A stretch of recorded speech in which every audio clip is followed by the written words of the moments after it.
Hindi ko lang maagad hindi ko po naramdaman talaga. Nung tumingin po ako sa mirror, nakita ko na po at yun, bigla po akong tumalon. Bumaba po ako sa truck at pinuntahan ko. Nisahe ko lang po sa kamag-anak. Humihingi po ako ng kapatawaran sa inyo sa nangyari. Dahil may magulang rin po ako. Kahit sa akin naman po mangyari, masakit po. Ngayon buong puso po ako humihingi ng tawad sa inyo. At nakikiramay po ako sa inyo. Bali nga, motorista rin po kasi yun. So, concern po ng motorista na sa mga tumatawid. Mangyari po, hindi ko niya napansin talaga na may tumatawid. Kaya po, naran over po yung biktima. Idineklarang wala ng buhay ang biktima ng mga responding medical personnel. In-inquest ang driver na nasa kustudiya ng Traffic Sector 5 ng Quezon City Police District at nakaharap sa kasong reckless imprudence resulting in homicide. Jamie Santos, nakatutok 24 oras. Ilang mga nakabimbing trabaho ng Senado ang national kasunod ng special session nito. Yung araw, kabilang ng promotion ng 5 general ng Armed Forces of the Philippines na hinahon ng isang miyembro ng Loya. Nakatutok si Mark Salazar. Sila ang 5 general ng Armed Forces of the Philippines o AFP na nabimbing ng promotion dahil sa magkasunod na kuditang naganap sa Senate leadership. Dahil sa special session ng Kongreso kanina, naihabol ang confirmation ng kanilang appointment to one rank. May we now proceed to consider the recommendation of the Committee on National Defense in the ad interim appointments of 5 generals and flag officer of the Armed Forces of the Philippines. Is there any objection? Hearing none, the consideration of the recommendation of the Committee on National Defense is in order. Kabilang sa mga nakumpirma kanina ang appointments ng 85 opisyal ng Department of Foreign Affairs. We support and interpose no objection to the confirmation of the appointments of 85 officials of the Department of Foreign Affairs. Mabilis ang naging proseso sa Commission on Appointments Plenary. Pero sa committee level, may humamon sa confirmation ng 5 general. Si Senador Rodante Marcoleta na nagpuntong hindi na pwedeng ma-reappoint ang mga general pagkatapos ng adjournment CBDA noong June 3. Ang argumento naman ng mga taga-mayorya, hindi apektado ng adjournment ng Kongreso ang Commission on Appointments bilang hiwalay na constitutional body. The Congress was CBDA adjourned, but the special session was called upon, so it's being considered a continuation this proceeding. So if June 17 of this year is considered a continuation of the same congressional session, and this is not a new session. This is a clearly separate proceeding given that Congress adjourned CBDA on June 3. This is very clear. We should not explain it any further. The Commission on Appointments is a different constitutional body than Congress itself kung tutuusin. Debatable yun. Kaya talagang pwedeng continuation. Sa dulo na sunod ang mayorya, kaya naitawid ang promotion ng mga opisyal. Pagtungtong ng alas 3 ng hapon, nag-convene ulit ang mga senador para pagpatuloy ang regular session. Kabilang sa mga tinalakay ang Magna Carta of Barangay Health Workers, tumayo rin si Senador Bam Aquino para sa Committees on Justice and Basic Education na imbestigahan ang pagkamatay ng 2 atleta ng Ateneo. Samantala, inanunsyo naman ni Senator Erwin Tulfo na hindi pa nila ma-ratify ang Assistance to Individuals in Crisis Situations Bill o yung AICS dahil may mga counterparts sila sa House of Representatives na ayaw pumirma rito. Dapat ang pagbibigay ng AICS o ayuda ay wala ng kasamang politiko o siya mismo ang nagbibigay ng ayuda sa mga tao na ang pondo ay galing sa DSWD. Sa totoo lamang po ay hindi naman po pera ito ng politiko, ito po ay pera ng taong bayan. Ito po yata, yung Pangulo, ang hindi po natutuwa ang ating mga kasama sa mababang kapulungan. Nanawagan naman si Senate President Gatchalian sa mga kasamahan sa Senado na magsimulang muli at magkaisa sa paglilingkod. Maaaring magkaiba ang ating mga pananaw, ngunit iisa ang ating misyon, ipagtanggol ang batas at maglingkod sa bayan. Iisa ang ating layunin, alagaan ang kapakanan ng bawat Pilipino. Mark Salazar, nakatutok 24 oras. Get ready guys, this Monday na ang tapos sa ating crime series na You're My Favorite Song. At ngayon pa lang, hindi na maitago ng mga bida ang kanilang excitement. Pati fans, may special treat para sa kanila.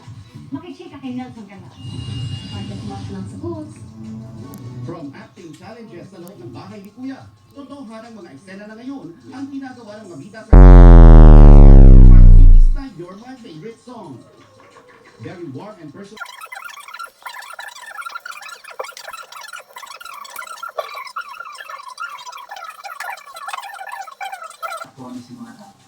Kahit drama ang tema ng bagong actor ng Prime Series, at matitigas ang ilang mga eksena. Gusto daw nila dahil nakakasama nila doon ang kanilang mga kaibigan. The nicest thing sa atin in the fest po is na kahit sa mga set po ulit, relax po kami sa tent. Nag-jamming po kami and singing po ulit. And it's just really a great time of work. Tapos nagtatawanan po. Pero pag time na po mag-shoot, maglalako na po kami lahat. After, nakalan po ulit. Last taping, nag-basketball kami mga boys. So, yun yung naging bonding namin. Pero syempre, minake sure muna namin na wala kami kasi afterwards para hindi sila. Professional kami, so... Ikaw mo rin, di ba nabibitaw si Kapi? Ay, hindi. Syempre, yung favorite bonding namin ni Caprice ay food trip. Mahilig kami mag-order ng food sa set. Nelson Calas updated sa Showbiz Happenings. And that's my chika this Wednesday night. Ako sa kaya, ano yan? Miss Mel, Emil. Salamat sa'yo, Iya. At yan ang mga balita ngayong Miyerkules. Ako po si Mel Tiangco. Ako po si Emil Sulaki. Ito ang QMA News. Walang kinikilingan. Walang pinapagkatahan. Noon at ngayon, servisyon, totoo. At lagi hindi natutulad ang balita. Nakatuto kami, 24 oras.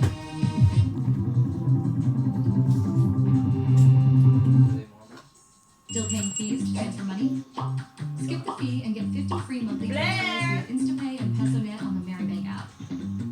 Get 315 pesos first deposit rewards when you download the Maribank app now.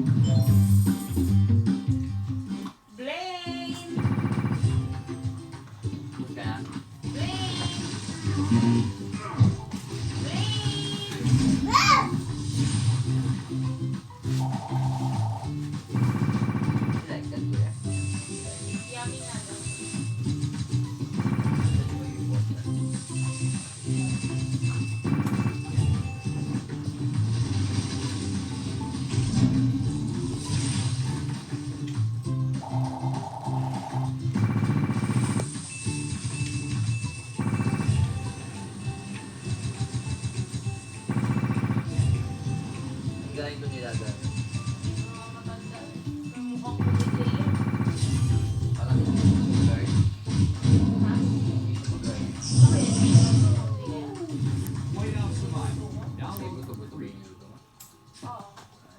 You're delivering to Europe, the US, or Mexico, enjoy extra fast delivery from local stock. Download the app and get your work done even when you're on the go.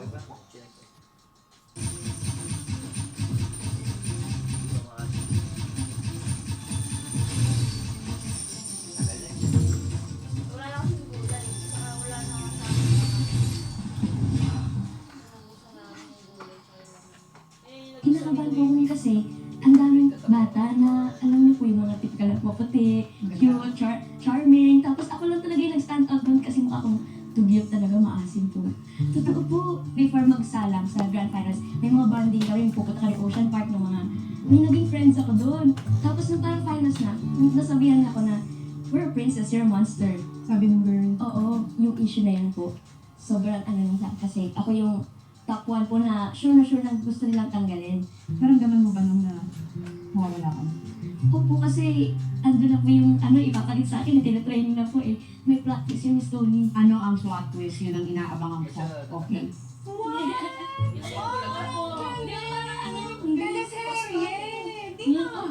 Yan ang sinasabi ko sa inyong plot twist.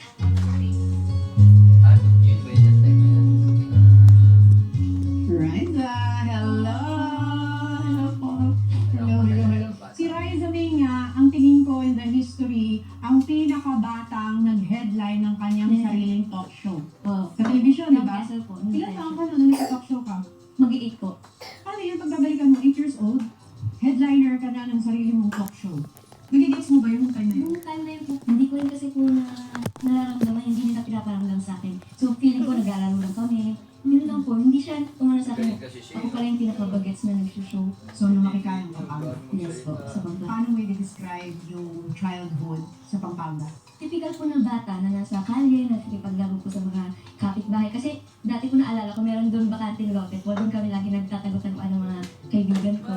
Nung malaki ka, paano mo i-describe yung family dynamics ng nanay at tatay? Sila po kasi, hindi po sila masyadong nag-uusap. Pero okay naman po. Pag Okay. sinabi mong hindi ko Hindi naman po lumaki kasi sa family na toxic po. Alam ko lang po na mas okay sila pag okay sila ng opo.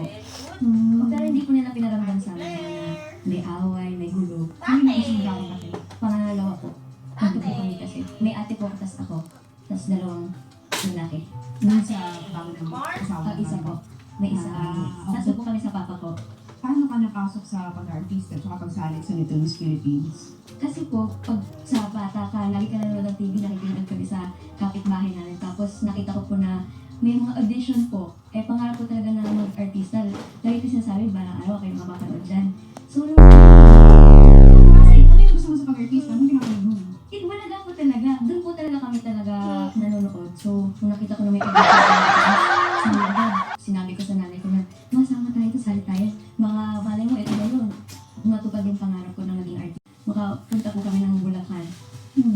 Ano yung experience pag naalala mo na dito? Ang dahil baka? Sobra po. Like, Ano audition? sa grocery po kasi yan sa Pure Gold po. Tapos, ang Ikaw yan, mga sister ko. Naka-shades pa ako. Y2K po ang fantasy ko nun. So nagsayo ka ng Nag-split pa po ako doon. Split ka? Opo, parang nagpakitang gilas po ako na parang Wala makita lang sila ba sino pa yung iba. nagpa-audition doon? Si Tita Ruby po ata. At saka yung isang staff po namin, si Kuya Ron. Kailan mo nalaman na tanggap ka? Hindi pa po yun. Pag punta po namin doon, mag-audition pa ulit sa Bulacan. Like, Broadway? Opo, Broadway. So Hindi mas ka pa, malayo. hindi mo pa sure kung matatanggap ka na. Tapos, yun po. Tinawagan kayo para mag-audition naman sa Broadway. Yes. So paano yun?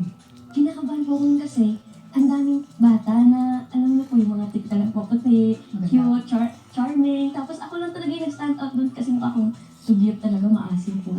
Totoo po, maasim. Sino naman nagsabi sa'yo yung ganun kanong bata ka? Pag bata Kahit ka? hindi sabihin ni Story, halata talaga. Tanggap ko lang Siguro na-compare mo dun sa ibig sura. Opo. Mistisa yung Mga bata. mistisa, mukhang sosyalin. Ako, kanal boomer pa. Opo. So, pinag-audition ka, ano naman yung audition piece mo nung time na yun? Sa Broadway na yun eh. Nagtula po ako noon. Yung tula na yun, yung nagturo po sa akin ate ko para sa libro ng school nila. Ano tula? Ako ng paglipad ba? Lipad. Munting lawid. Lipad sa tabi ko. Nakapakpak pa po ako nun kasi nga po yung lawid. Basta para siyang nadapa siya tapos bumang ulit siya. Yun yung story niya. And galing po. Paano na namin tanggap ka na? Doon sa contest proper. Ayaw niya, di niya type. Doon na po yung story. First salang ko po, nanalo ako. Tapos pangalawa, natalo na po ako. Sobrang lungkot ko po. You don't have ano? Kasi nga, pinapangarap mo eh. Tapos, wala na. Feeling ko wala na. Yeah, wait. Wala na chance. Kaya kami nakabalik dahil wild card? Yes po, wild card. Tinawaran po kami na, may pwedeng bumalik, pwedeng ulit yung mga natalo. Pwede pa ulit makipaglaban sa Little Miss. So, yun po. Pinilit ko rin ko kasi parang ayaw na okay na yun, na-try mo na. So, nung sabi ko, gusto ko talaga na i-try. Baka swertihin po. Ayun naman. Nanalo naman po sa wild card. Nakatungtong ng semifinals. Oh, so from semifinals to grand finals? Yes. Para sa'yo talaga yung taon mo, no? So, paano kung babalikan natin? Ilang years na nun? Nagdating mo na. So, 14 years ago, grand finals day. Ano yung naalala mo nung time na yun? Before magsalam sa grand finals, may mga bonding kami. Pupunta kami Ocean Park ng mga... May naging friends ako doon. Tapos nung parang finals na, nasabihan niya ako na, we're a princess, you're a monster. Sabi ng girl? Oo. Tapos yung isa pang girl na naging friend ko, nung finals, parang nagiging meme na siya. Hinapakan niya yung shoes ko. So hindi ko na alam sinong makakakampi ko doon kasi. Pero na yung pero okay naman po. Eh, buti hindi ka na ninanalo. 6 ka lang nun eh. Oo, hindi naman po. Pero nalungkot lang ako kasi ayun yung nangyari nung grand finals. Nung question and answer, naalala ko yung tinanong kayo? Kung meron kang ipagdadasal, ano yun? Sabi ko po na gusto ko manalo nga sa Little Miss kasi para matulungan ko po yung magulang ko kasi wala nang work yung papa ko, umaasa lang kami sa maliit na tindahan po. Ayun po. Paano na yung announcement ng winner? Ano po kasi hindi ko po talaga nag-guess nung isa. Ang akala ko po yung tatawagin, yun na po yung winner. Yun pala, ang tatawagin yung first runner-up. So akala ko talo ako, kaya kung babalikan yung reaction ko doon, ganyan lang ako, hindi ko na-realize na ako pala yung panalo. O kasi ang tinawag yung first runner-up, alam mo yun yung winner. Oo, yun talaga. Hindi tinawag, yun yung winner. Yes. Kasi siyempre 6 ka pa lang, hindi mo pa naiintindihan Yun pala yun. yung nung in-announce na po yung name ko, tapos nakikita ko yung mga kasama ko, pamilya ko na nasa audience, tumatulog na sila. Doon ko pa lang po nag-sink in sa akin na ako pala yung Little Miss Philippines winner. Ay, ako nalaglag ka.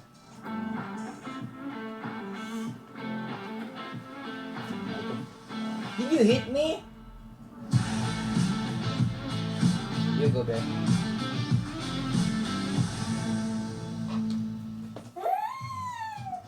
Don't get shortchanged on Payday by Sticky Hidden Fees. Get wise.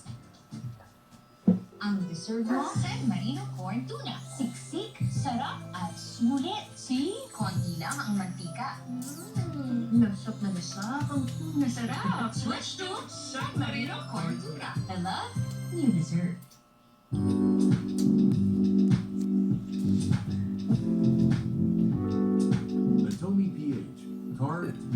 save.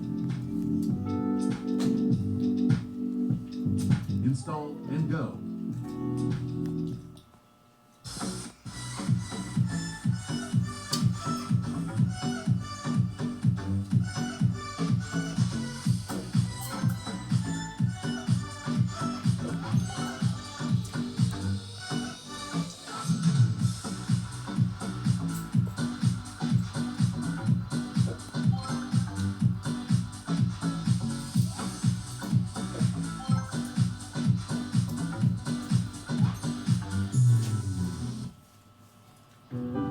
Tapos nabago na yung buhay mo after ng araw na yun. Nangyari, opo.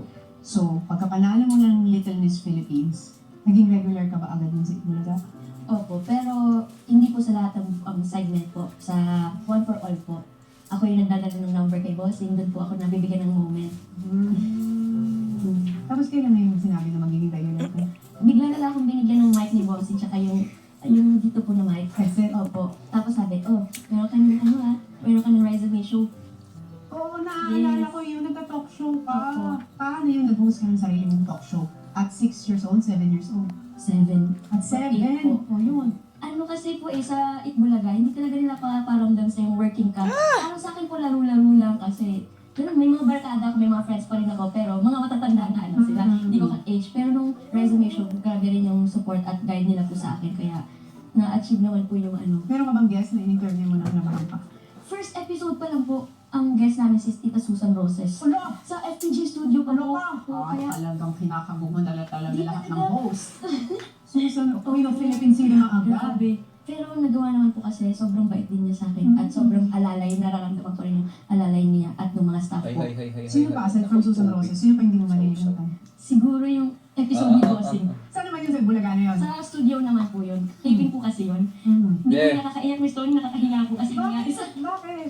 Ano po kasi yun, bago po mag-taping, bago episode, nagbubusog muna ako para may energy po ako. Kumakain po ako ng lugaw. You have to buy for rushing. Ano talaga yung ginagawa ko. Tapos ang episode na ni Bossing, habang nag-interview po kami, parang nararamdaman ko po yung lugaw, parang gusto niya lumabas. No, she's gonna get mad. Nasuka ko yung... Captain Cory. Oo, tsaka yung lugaw sa harap ni Bossing. Ano ginawa yung Bossing? Wala po, tumawa lang. Hindi mo ako talaga titulungan. Tumawa lang po siya kasi no. So, nilinis ka, tapos ulit-ulit? Opo, parang walang nangyari. Pero tawang-tawa pa rin si Bossing. Wala na, hindi na Hindi sa'yo sa mga memorable experience na hindi naman namin nakita. Pero, yun talaga po, tatanungin ako. oo. Pero yung first birthday mo daw sa Itbulaga, memorable yun. Sobrang. Dahil, Kasi po yun yung first time na nakatanggap po ako ng cake. Tapos, yung cake na ang dami pa po. Yung may layer po. Tapos may fried chicken, may pancit, may spaghetti. Kaya, sobrang iyak ko noon kasi hindi ko alam na ma-experience ko po yun sa birthday ko. tapos na national television. She just did a thumbs up na mad. Yung 12th birthday ko. Bakit yung mga dati mong birthday? Wala po kasi kami pambili ng handa eh. Ang galing no, yung pangarap mo na sa iba ang tagal na experience mo at 7. Yes po. At 7, binigay na sa'yo kagad ni Lord. Tapos after nun, lumaki ka na sa television. Opo. Imagine mo yung pagdadalaga mo, nangyari, pag-ibig. Yes po. Na everyday kang nagtatrabaho. After Oh. nung nanalo ka sa Little Miss Philippines, Need everyday more ka nagtatrabaho. tips. Okay. Opo. Tapos may mga shoots pa po, commercial. Oo, racket pa po. Chacha era po yun eh kasi. Oo, yung mga barangay Oo, shows, mga ganun. mga contest. Oo, yung naranasan ko pa yung may racket dito tapos tatay na lang sa isang racket sa isang araw. Lagayan mo ang araw. So, paano yun? Napapagod ka ba naman tayo? Siguro yung pag sunod-sunod lang po na shoot po, commercial din, Nagpilipila ka pa? Opo, yung pagod lang na physical po na yung antok. Pero yung sa akin talaga, hindi talaga. Kasi nga po, pangarap ko to eh, so bakit ako mapapagod? At gusto ko din kasi yung ginagawa ko po. Pag na-enjoy mo talaga yung ginagawa mo, hindi mo mararamdaman na nakakapagod yung trabaho. Dahil enjoy ka sa showbiz, enjoy ka sa ginagawa mo, parang hindi ka nagtatrabaho. Pero kung may isang side naman sa showbiz na hindi mo nagustuhan, but you have to live with it, ano yun? Siguro sa online po yung mga bashers, yung mga hate comments, na hindi mo maiwasan. Syempre, tao lang rin po tayo na maapektuhan din po minsan. So, yun lang po. Public opinion. Alam mo ba kung kailan ka nagka-cellphone? Siguro mga 9 po or 8 ako. Naaalala ko po, minessage ko na si Taylor Swift noon eh. Sila Ariana Grande. Saan? Sa Instagram po. May ano yung message mo sa kanila? Binadjubit ko po si Taylor Swift. Hi, I'm your biggest fan. Hi, Taylor Swift! I'm your big fan. I like your songs, all your songs. Like Shake It Off, Blank Space, Day, and I like your name. Ganun pa, hindi siya bata eh. Oo. Hanggang ngayon nandun pa rin, hindi siya nagagalit. Taylor! Shout out Si sa Ariana Grande rin. Ariana Grande. Justin Message Bieber. right? Oh, pati deliver na message mo. Nag-cellphone ka na, 12. Opo, meron na. Kailan ka nagkaroon ng awareness sa social media yung pagbabasa ng comments? Nung napunta na ako sa teenager life ko po, doon ako mas naging nakakabasa. Kamusta yung mga comments na nababasa mo nung Yung tungkol sa appearance ko po, yung bakit pinanahal to, hindi naman maganda, wala namang talent, ganyan. So yun po, syempre nasasaktan ka po kasi alam mo naman sa sarili mo na meron ka rin naman po kahit paano talent, tapos tinatawag mo naman yung mo rin na may mapakita. So yun po, mahirap lang na hindi nila nakikita yung efforts. Pag kasi po nakabasa na ako ng ganun, mas tinitingnan ko na siya na parang mas makatulong po sa akin na mas galingan pa or mas ayusin pa yung ginagawa ko. Nagiging motivation po siya talaga yun. Tsaka nasasurround naman po ako sa mga tao na nagsusupport at nagmamahal sa akin. So, hindi na po siya nagmamata masyado. Paano yung nag-adolescent ka ng 13? Nasa yung pa rin yung trato po sa akin. Siguro yung pag-iisip ko lang din po. Minsan, mas nagiging mature na. Physically, mukha pa rin yung bata talaga. So, lahat ng ginagawa ko parang bagets-bagets ko din. Kahit na 20 years old, ang ginagawa ng tao. Yes, si Chacha. Resume ko talaga sa akin. Resume? Opo. Dahil? Kasi rise to tapos 20 years of work experience pa. 20 years of work experience na si Ryle Zombie sa television. Kasi 20 ka na ngayon. Pagbabalikan mo yung 6 years old ka, na-realize mo na ba at that time na naging breadwinner ka ng family? Hindi po kasi. Yung pamilya ko po, yung nanay ko po, nandyan po siya para din mag-support. Parang tulungan talaga po. So, hindi ko po na-feel yung pressure na ako lang yung nag-work na pag huminto ako, wala na mangyayari sa akin. Hindi talaga po kasi tinutulungan nila ako. Tsaka masaya rin po ako na natutulungan ko sila pabalik. Pero ngayon, na 20 years old ka, ikaw pa rin ba ang breadwinner ng family? Feeling ko po hindi. Kasi yung nanay ko po, Miss Tony content creator po siya ngayon. So, ayun po. Tulungan na kayo? Tulungan po kasi ever since naman. Kasi 20 ka na yun. Pag 20, medyo may may dumidiin ng pressure kahit pa paano. Lalo na kung nag-artista ka. May pressure ba to change yourself? Or, kasi di ba sabi mo, minsan sinasabi nila about your looks. May ganun din ba? Lumaan ka ba doon?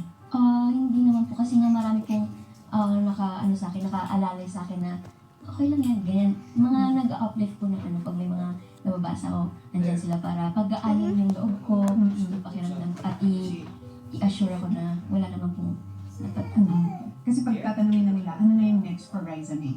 Gusto ko rin po na mag-explore pa po sa iba't ibang bagay like sa acting, kung pwede.